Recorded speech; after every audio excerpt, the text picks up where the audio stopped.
Okay, so there's some change, and Brian will be doing the talk after the lunch. Actually, his work is related to somewhat mine, and therefore he will be doing it after the lunch, and I'm doing it in place of him.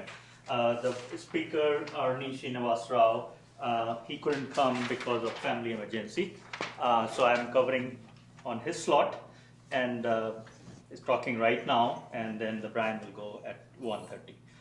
One more announcement: at 1:15 we will have a photo session somewhere outside this building.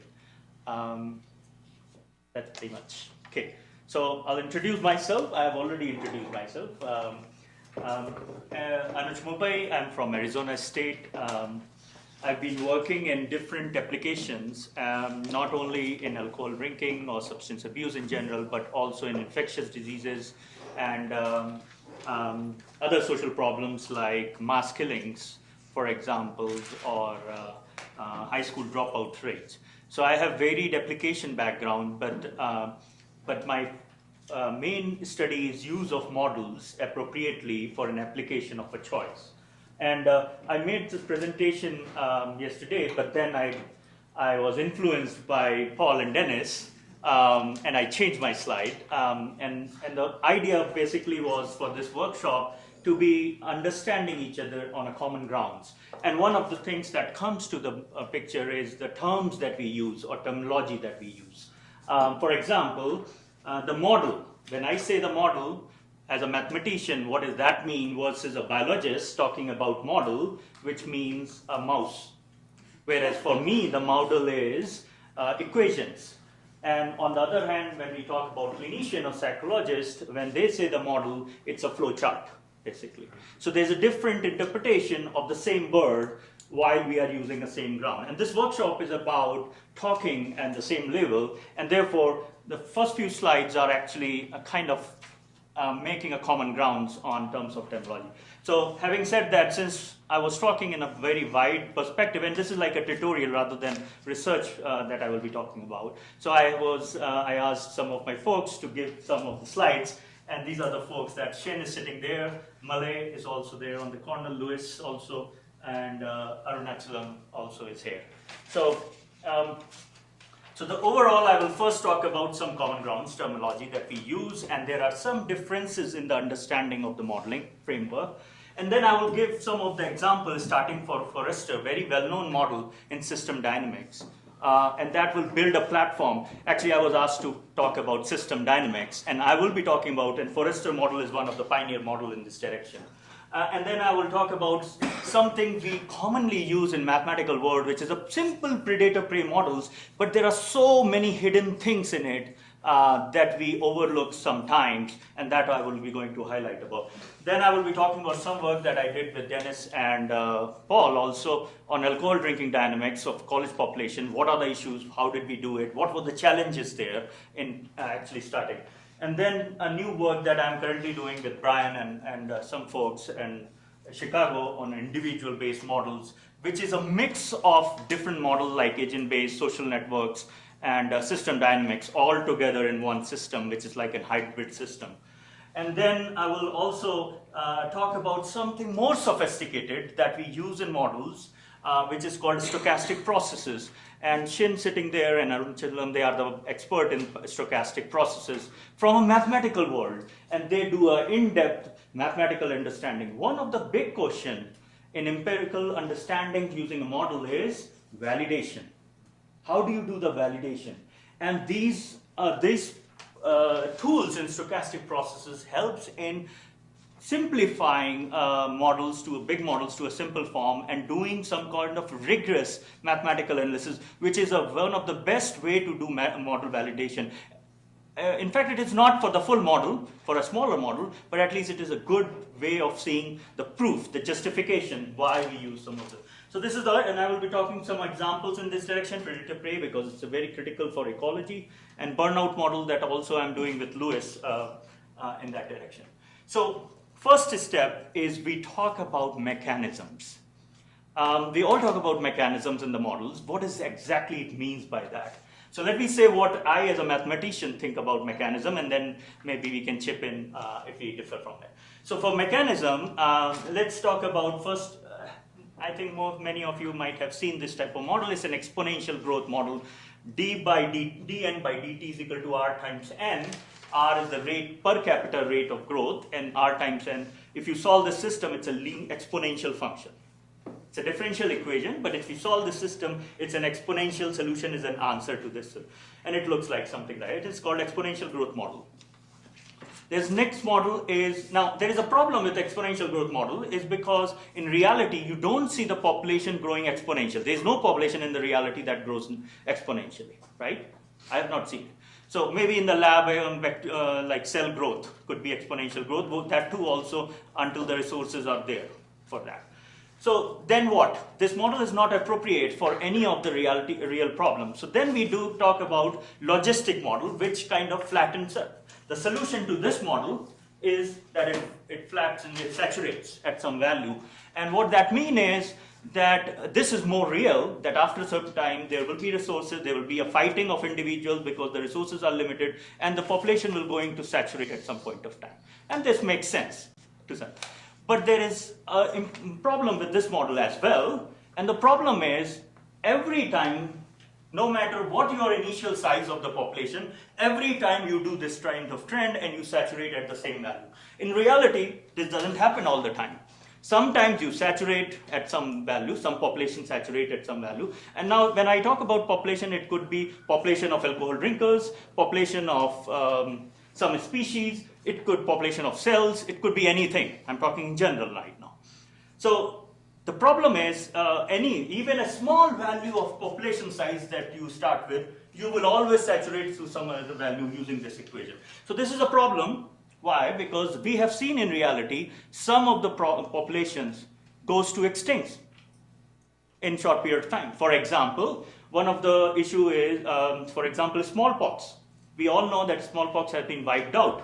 And the reason it has been wiped out is because of the extensive vaccination coverage in the population. And we were able to do something called as herd immunity, that we were able to cover a certain number of people under vaccination program that we controlled the smallpox. So when it reaches, now we did not do everyone. We did not vaccinated everyone, but we brought the population of non-vaccinated individual very small that it goes to extinct. The number of cases of smallpox goes to extinct, right?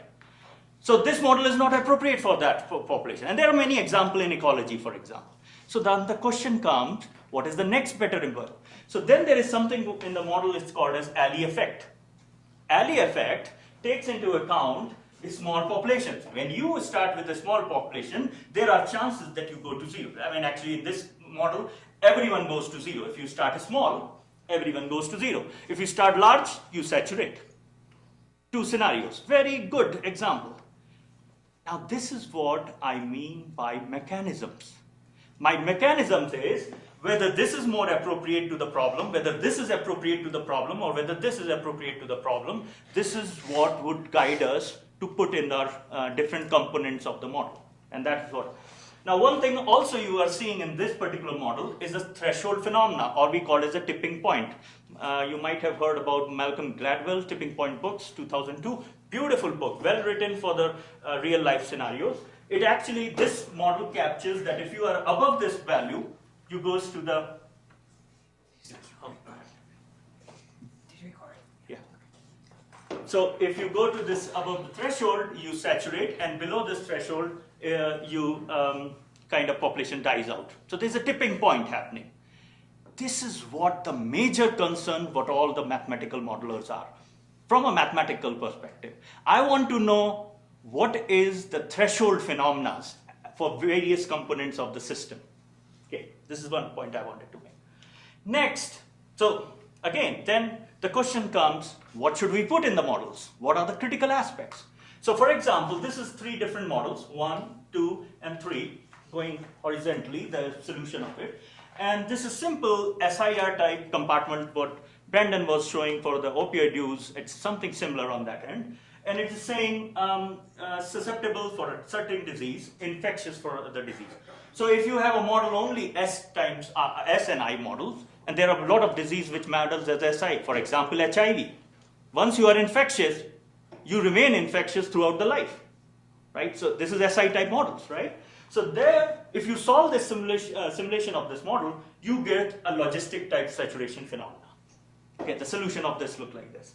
But if you add something like a recovered class, let's say a disease like flu, you recovered after a while, right?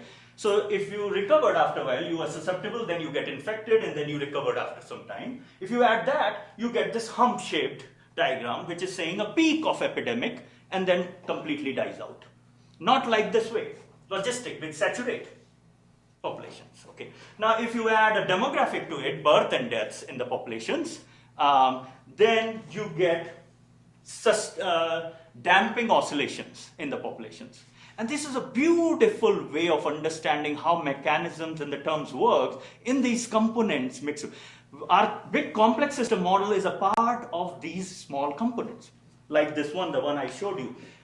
And I'll show you in a few seconds, actually. Okay, so that's one point.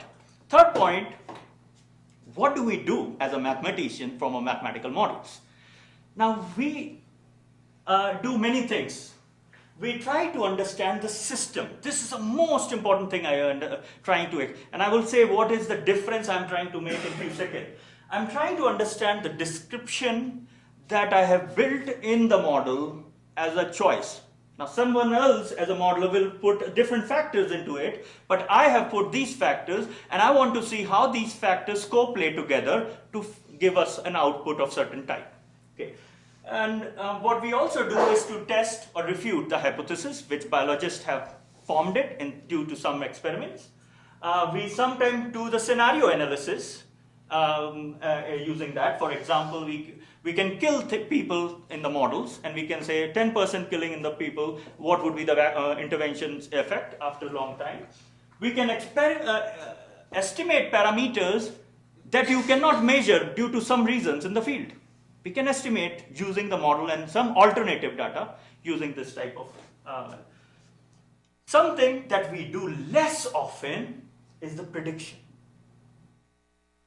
Now, this is what I want to stress on, and this is very critical as a mathematician, I think about, that my more stress is on understanding the system, how it works, rather than saying prediction of some certain sort. And the reason we are saying that is because when we build a model, there's lots of uncertainty hidden in there that we would never able to know to great extent. Okay, so this is 3 points I wanted to make, and with all due respect to everyone, I'm just putting my own views on what I have experienced and I have understood from time to time. Now, complex system, coming back to the complex systems, has a long history. From 70, and right now people talk about something called as multi-agent models at this point of time, and it has evolved over a period of time, and the meaning of them has evolved over a period of time. There are lots of mathematical components that goes into it, and mathematical history has been 100 years old. This systems has started to come from 70s by the invent of computational power, and more power in the computational science. So we have been using probability game theory approaches. We have been using system dynamics is coming from dynamical system. Dynamical system is a field in mathematics from where it is coming from. Now there is an invent of social networks, and that's how you understand the problems, and if they are connected at different time points in the history to form today's what we call as a multi-agent models. Okay. This is a very good diagram, and it's coming from that citations above. It describes many different things. This is, and I'll take a few seconds here to describe what it. Now we talk about these words: discrete event models, agent-based models, system dynamic models, and dynamical system. And these models are kept appropriately due to some reasons. By the way, I can share this slide also to everyone, so it is fine with me. I work primarily in this area. But I'm giving a talk in this area. I have used these two models also, but that's not my primary area. I do most of the things like this. Now, what is the difference here? The difference is mainly discrete, Now, what is discrete? Discrete could be population, discrete could be characteristics. Something is discrete there. And on that side, things are continuous. Continuous in time, continuous in space, many different ways continuity. Another thing which is important is aggregation. We do not aggregate things here, whereas we aggregate things here. Some kind of aggregation. For example, when we talk about SIR model, susceptible, infected, recovered, epidemic model, that falls into this category, but then it can also fall here, it can also fall here, depending on how you do aggregation or how you discretize or non-discretize. Okay, so that's one point I wanted to make. Let me see if I'm missing something. Yeah, so this three models are, we call it as a system level models, whereas this is called as individual centric models. This is also very critical aspects that we are talking about. Okay. Next comes, how is this field originated, or how is this modeling exercise originated? For example, system dynamics originated in business field. Discrete event simulation originated from industrial engineering field, for example. So the way the people are thinking, the terminology that people are thinking are coming from those areas. And that we have to understand what they think when they comes to that. Okay. And then agent-based models are more from when people, business also, but from when they were interested in human resource issues. That's how originated the agent-based modeling originally. So this is and the terms are very different in different fields. So this is very important to know where is it coming from. Okay, so now we come back to the system dynamics. I'm sorry I'm hopping from one area to another, but I will try to connect, I promise, in some way. So now the system dynamics have originated, as I was saying, from 70s. So there are certain models that are pioneered in this area, and they are used even today, or some form of it is used today. For example, corporate growth model was the starting models where they were modeling business entity, but from the top level management. Whosoever designed it was CEOs or was a director of the, and he was thinking from that perspective and not from the common employee perspective. You have to think about that. When they were thinking like that, they were looking at leadership quality. They were looking at characters of founders. They were not looking at how the employee thinks about it. Okay, so this is the difference when this model was first generated. It has evolved over a period of time, but initial models was very critical to understanding. Urban dynamics was, Forrester's was he's considered as a pioneer in system dynamics. His first model was on urban dynamics, and he was looking at urban policy. One of the policies in 60s, 70s, they were trying to build, in Chicago, if you are from Chicago, you know they build communities for poor people, housing communities. A lot of them, even New York also, right? Many of these policies were very common in that. It turns out this model predicted that those policies are not good. Actually, they are elevating the poverty levels by putting buildings of people for poor people. And what he said is constructing low-cost housing was a powerful process for creating poverty, not elevating it. And it shows that building low-cost, so this was the important point. Basically, the issue was that regions could have been used for building poor housing. Instead of that, it could be used for making new jobs, maybe making more industrial, where they could have worked and earned more money and have got housing elsewhere. That was the whole idea of that. And then there's a different forms of this thing, world dynamics, and I will be talking about world dynamics in more details, and the different form of a system dynamics now takes into, by the way, this urban dynamics was urban policies, whereas world dynamics was capturing population growth based on natural resources. So it's a big model at a country level, at a world level. This is a big models. And world dynamics is talking about population, and then system dynamics, which is used nowadays in US for designing the policy at a big level, is now taking into account not only population growth, but also growth of the corporate. It takes account social aspects, it takes account everything. It's a huge model, this one. And then eventually in 1983, there was a society which was found for the system dynamics, which kind of brought these people on the same podium and started to begin talk with it. Okay. Okay, so let's talk about Forrester's world model. And I hope if you guys are okay, I would go overboard the time. I think I was supposed to end. I started actually at 11:15, but I will go like a little few minutes over the limit. So, okay, so Forrester world model. So Forrester in 1970 designed this models, which was system dynamics models. System dynamics means there are equations. There are differential equations that are behind the scenes that are formed for different variables. So they are fifth order differential equation model. Extremely simple in that sense. So state variables they had was world population. It has pollution as a variable. It has natural resources as a variable. It has capital investment as a variables.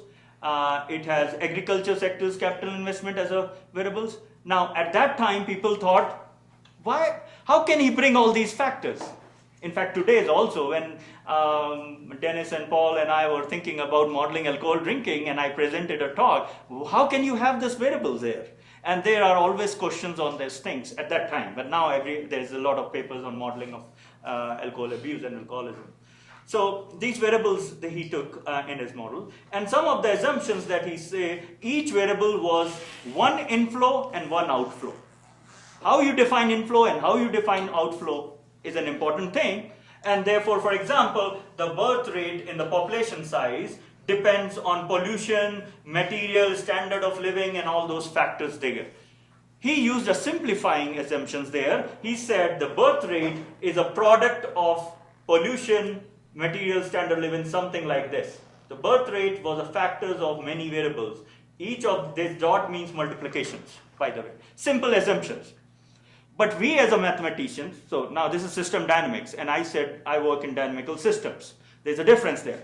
What we work, I want to point out as we go forward in the step, we model each one of these things in a more complex way by understanding what is a functional form that will appropriately capture that type of whatever phenomena that we are talking about. So these are some equation as an example that he took it, for example. And also he used that current year data, 1970, he used statistical yearbook to draw the parameters from that. An extensive data search because it's a huge model, by the way. So, okay. So this was the framework that he used. So many variables. Each boxes you are seeing is a variables, and this other symbol is kind of a rate to that variable, inflow and outflow. So many equations. 244 parameters, huge system, at least at that time, 70s we are talking about, when computational power was not that much. Okay. So some of the things that he made a point is what we concentrate on is a tipping point phenomenon. And so he said two things. When he simulated it, he simulated in 70s, and then and his simulation was for till 2100. And this is natural resources. This is population level. Why I'm having a pointer? Why I'm pointing? This is an old way of doing it. So population level here, and this is a natural resource level. So natural resource level is depleting as the population is increasing. That's one point, which makes sense. But then there is a threshold phenomena, or we call it a tipping point formula, that there is a critical value of a natural resource after which the population starts to decline. So very good. And it's not about prediction, it's about how the system works. And that system work is by that critical tipping point phenomena. What is the threshold value that I could find in this natural resources? The variable concern, which is a population size, to tip off. And tipping off is this portion here, by the way. So he gave a numerical value to this, or something coming out from his calculations. Okay, so then he did, then people said to him, this is population will keep on rising, your model is not correct. There has to be some modification. Population will keep on rising, and he estimated 5 billion in 2020, and today the population is 7 billion roughly, right? So he was ballparks in the same range, by the way. So he did a modification based on the comments made by the people there at that time. So reduce the natural resources reduce the usage of natural resources by a factor of 4. He reduced. So we are using natural resources every day. So how, if we reduce it by a factor of 4, starting with the year 1970, what happens? He got a trend in a different way. So he still got a hump, decline in population, a threshold phenomena, but now the natural resources, depletion of natural resources is not a problem, at least till 2100, but the problem now originated in pollution level. And the issue was that at a critical level of a population level, there is a hump that he started to renail. The increasing growth in a population starts to come down, and that hump, that critical value in population after that there was a massive die-off in the population. As compared to in the previous case, it was a slower dropout in the population. So interesting phenomena, threshold behavior, some of the terms that we use it very often was very clear in that thing. Okay. So then he compared there were many modifications to his model. I just wanted to give an example. Now then the final thing was, how can he compare his model with the reality? So today, Forrester developed his model 40 years ago. So then we compared it with the true values of the population size. And it turns out there's far from reality. His model was far from reality if you model his simulation versus that model. And so what was the things that he forget or he did not incorporate in the model that was supposed to be there? One thing which he did not was the role of medical fields in the rate of growth or death rates he kept it constant throughout. Whereas the medical field has grown tremendously in last few decades. And therefore he changed then the death rate from 0.28, which he kept it in originally, to a newer death rate, which is 0.02. And then he found the fit to be very reasonable to the current data. Okay. Well, that means, is the model correct? Is that says the model is correct? If he's drawing the conclusion that is it. So, well, maybe, may not be. Just because it is overlaying on the same things, we cannot claim, in some sense, that it is a best. So then he did, something model validation, and that is very important. And we do it in many different ways. Model validation. Now, big models, it's very difficult to validate the way he's doing it by collapsing it on each other graph. Yes, that is one way of doing it, but should not be the only way. So he did something called as simulated backward in time. So he kind of coincided the old historical data he took, and he ran the simulation in a backward direction. And that is very simple to do in the dynamical system by changing the right-hand side of the differential equation to the minus sign, and it just captures the reverse direction of the system. Okay. So then he said, are we capturing the same dynamics that has been observed up till 1970, for example? So, then he backward simulation he did and then he captured, and he found, yes, it does matches for 16 years, but it doesn't matches for all the time. And but the reason it doesn't, but at that time the algorithm was not up to the mark, and that was his conclusion. So anyway, so one of the ways to do also a part of the validation is sensitivity of the model, sensitivity and uncertainty analysis that we intensively do for this subtype model. So model validation has a different component, and we have to do all of them to get a good picture of the big models, and just by one method it may not be sufficient in that direction. Okay. So I'm talking about system dynamics right now, but I'm talking about predator-prey. Now, predator-prey, very intuitively, if you have wolves and deer populations, number of deer, if it increases, it also increases number of wolves. Why? Because now they have more food available for them, right? And therefore, both of them grows. But there is a lag in that, right? And then when the wolves reaches to a certain point, they starts to eat more and more deers, and there is a threshold phenomena when deer starts to decrease. And eventually, when the deers are very small, the population of wolves will also start to decrease because now they are not getting enough food, basically. So you see these oscillatory phenomena, natural intuition in that. This is a very good example of system dynamics. The big model that we talk about, it's a very good example of a system dynamics, and I'll explain you how. One of the things that it is capturing is a feedback mechanism. What that means is that wolf size impacts the deer size, and deer size impacts the wolf size. Every time step, not at the very end. Every time, it's a weaving into back and forth that they are impacting each other. And that is the feedback loop that we are talking about here, and which is a major component of, we call it for a system dynamics model, by the way. So it has a feedback loop, and the feedback is not only there is a feedback, but this is a non-linear feedback, how that impacts the other ones, and therefore it is very different than a conventional statistical methods, which is primer of it is a linear relationship, by the way. Okay. Now it is also different than an agent-based model because we are doing an aggregation of population. We are not counting each one of the deer, we are talking about population of a deer. And so individual characteristics are not there, and therefore it is very different than agent-based model. It is different than conventional statistical model as well as different than agent-based models. Okay. So primarily expressed in and it's too many relationships that goes into together to form this thing. So it is written something like that.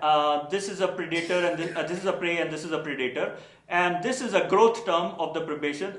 So the more the prey, the faster it will grow. And note one thing: what type of? So suppose if I block all those things here, this is having this term only, then this is an exponential growth model. Can you see that? And if I block this thing, then this is decreasing term, is decreasing the population, but decreasing in a nonlinear product way, x times y, right? And it is a different, it's a logistic term. This is a logistic term, actually. And this is a linear term. So what I'm trying to say is this is a mechanism that we are building in the model, in this case, predator-prey models. Now, how you measure, this term is capturing predation. Predator predating on predation. Predator predating on prey. In literature, mathematical, this is captured by many different functions, not only by product, but by x square times y, x plus y, very different way people have captured it. And there are different assumptions. And that is what I mean as a mathematician by mechanisms, choice of mechanism. That should be coming from talking with a biologist or social scientist, for example. Okay, so this predator-prey system dynamics model has three variables, state variables, which are x and y, deer population and wolf population. Control variables are alpha, beta. These are control variables, which are per capita rates in some sense.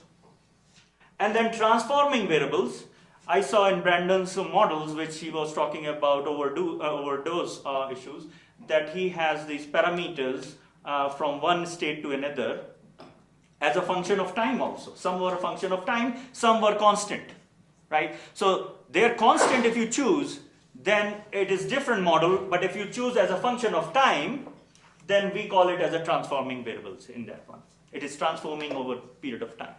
Anyway, so this is the three component of it, which forms three variables and a feedback loop, which makes it categorized as a system dynamics model, by the way.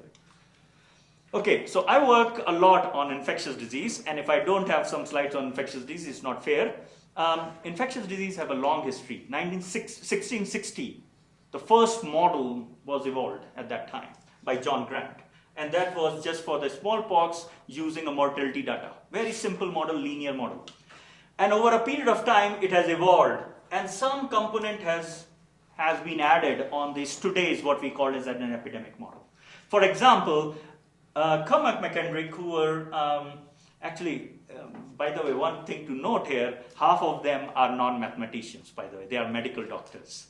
that's an amazing thing. It has been evolved. The model that we use as a mathematicians today is actually evolved by medical fields and the people in the medical fields. Ronald Ross, I don't know if I have a picture here. I don't have a picture, sorry for that. Oh, I have it here. But Ronald Ross was a medical doctor. He have two students, Kermack and McKendrick, who actually developed this today's, what we call it as a compartmental model, epidemic models, whatever you want to call it. It's a dynamical system model or a predator-prey models. Actually, it has evolved from those times in early 20th century. So these two are pioneer for epidemic models to bring the non-linearity, the choice of the non-linearity. They've argued for one versus another, and that is a very interesting feature. In 1910 they worked, but 1927 when this was published as a papers by these two scientists. So it is based on, again, the same phenomena, and this is SIR model, which is susceptible, infected, recovered. There is some transition happens to go to the eye. There's some transition happen to go. Now the choice of lambda and R is what is very critical, because that is what we call it as a mechanism. How you describe the mechanism of transition is lead to the dynamics, what we will see or not see, basically. So here, for example, di by dt is this thing minus gamma. What is coming in, what is going out, just inflow and minus outflow. This model is a beautiful idea. Why is it beautiful mathematically? Is because it gives you some threshold behavior. And threshold behavior is a function of these two quantity, lambda divided by gamma. How much come in and how much goes out. The ratio of that will decide whether you will have a hump or you will completely die out immediately. Whether there will be an outbreak, whether there will be not an outbreak is dependent on this R0.